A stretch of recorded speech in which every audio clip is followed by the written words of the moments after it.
Hello everyone, I am Luciana Calvo from MGT 500 and today I'll be presenting my strategic plan for Microsoft and their strategy for navigating the AI revolution. So we all know that Microsoft's surface numbers look solid.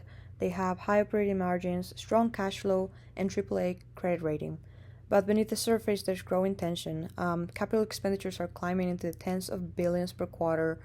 Data centers are straining local energy grids, and the company remains heavily dependent on NVIDIA for AI chips.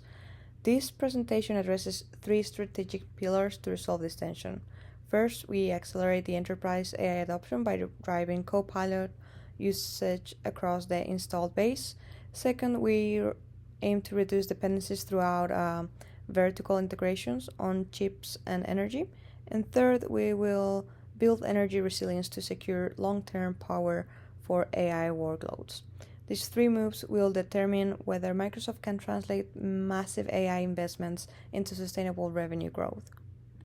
Let's start with the market. The fundamental shift happening right now is from tools to agents.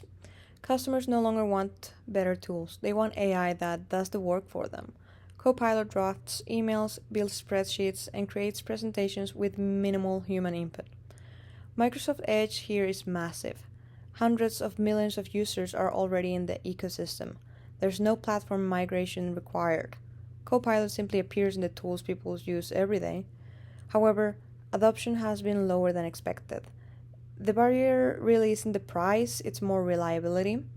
Enterprise customers will not pay $30 per user per month for an AI that makes mistakes. I don't think anyone would really. This means Microsoft has a narrow window. Improve Copilot fast enough to drive adoption, but not so fast that quality drops. Now, let's look at the industry landscape. Cloud competition has fundamentally shifted from software features to physical infrastructure, chips, energy, and data centers. Platform competition now favors companies that control the full thing, the full stack. So let's break this down into three constraints. The first constraints that we have are semiconductors. Microsoft, Amazon, and Google all depend on NVIDIA for AI GPUs. NVIDIA can't really meet the demand, which means fewer chips equals falling behind. Second, we have energy. As we all know, AI workloads consume massively more power and water than traditional computing. Microsoft has even delayed data center expansions because local grids just couldn't handle the amount of energy that they're using, the loads. Third, we have the infrastructure race. So AI success now depends on who gets the chips first, who secures the supply, who has enough energy to do that, and who builds the infrastructure the fastest. So everyone really is investing in all three. This is why vertical integration is no longer needed, but it is essential. Now, let's look at the financial picture. So, as we can see here, Microsoft's current metrics are strong, like 40% of operating margins, and they have massive free cash flow. But they aren't really running a mature software business anymore. It's more like an infrastructure play. So infrastructure economics come in play, and they are different. So costs hit immediately with infrastructure. Chips and data centers get paid for right now, but revenue takes years because enterprise adoption cycles are slow, which means that margins in the short term could become smaller. They could compress, even in the long term, honestly. But it does pay off. So Microsoft has about a 2 to 3 year window to show meaningful AI revenue scale before investors get nervous.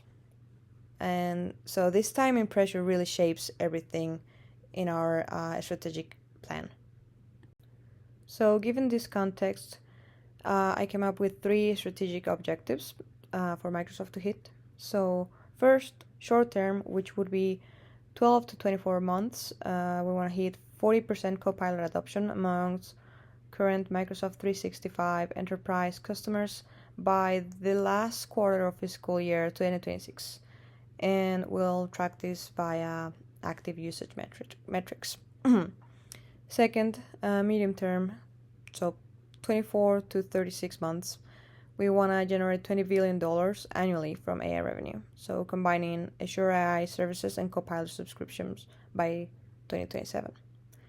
And finally, long term, 3 to 5 years, we want to cut external dependency on chips and energy by 30% through our Maya chip development and SMR energy partnerships. So these objectives are ambitious, but I believe that they are achievable if we do execute on the recommendations that I'll share next. So I have 4 strategic recommendations. The first one would be to embed AI directly into workflows. We want to integrate deeper into Microsoft 365, Dynamics 365, and the Power Platform, so AI automate tasks without really requiring new interfaces. Secondly, we want to fix reliability issues. So enterprise customers need better citations, audit trails, and permission controls before they'll trust AI with real work. Again, we don't want an AI that makes mistakes. Even worse, we don't want to pay for an AI that makes mistakes. Third, we want to develop Maya chips to reduce NVIDIA dependence. So Amazon actually did this, and they succeeded with their, I believe it's Graviton processors. So Microsoft should follow that. They should do the same thing. And fourth, we want to secure energy via small modular reactors, or SMRs. Nuclear provides reliable baseload power for AI workloads, unlike intermittent renewables. And I believe that together, these 4 moves address adoption barriers, infrastructure control, and long-term resilience. So for our implementation plan, we have 3 phases: improving accuracy, deploying Maya chips, and optimizing operations. So to improve accuracy, we want to focus on product quality. We want to release Copilot updates with higher confidence scores, launch administrative controls, and build ROI dashboards. And with that, we also want to track monthly active users, error rates, and satisfaction scores. For phase 2, we want to install Maya in 25% of new data centers and expand to regions with secure power. And then we want to track the chip utilization and energy cost per computer, laptop, or like system in general. For phase 3, we want to bring SMR energy online, hopefully achieve 50% or more in-house chip usage, and we want to optimize costs while maintaining capacity, tracking AI revenue growth and margin performance.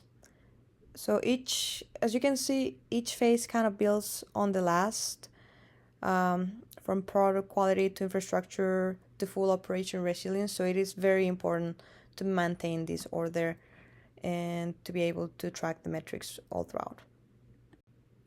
To track process, we want to monitor 3 metric categories.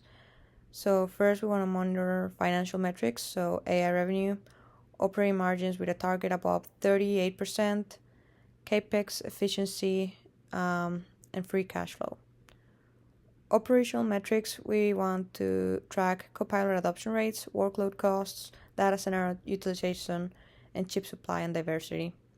Competitive metrics, we want to track market share versus Amazon and Google, which are their main competitors, deal win rates, and customer retention. We will be running quarterly executive reviews and biannual competitive assessments using VRIO analysis. And we have also I wrote this here, pivot triggers built in. So if Copilot adoption falls below 25% after 18 months, we would have to reassess pricing. If CAPEX exceeds 35% of revenue, we would slow expansion. And if competitors gain chip or energy advantage, we accelerate vertical integration. Finally, for my conclusion, I just want to say that we all know that Microsoft has the relationships, they have the installed bases, and the resources to actually win this race. But only if it actually does it faster than Google and Amazon. So only if it if it wins the race, really. Um, to do this, it does come to three imperatives: speed, which is they would have to improve Copilot fast enough to drive adoption before competitors close the gap; control, they need to own more of the stacks, the chips, the energy, the infrastructure, and all of that, to reduce external dependencies, so NVIDIA; and third, discipline. So they need to balance aggressive investment against maintaining margins and investor confidence. Microsoft Microsoft's future isn't guaranteed by its past success, and it will be determined by how well it navigates the next 24 to 36 months. Thank you for your time.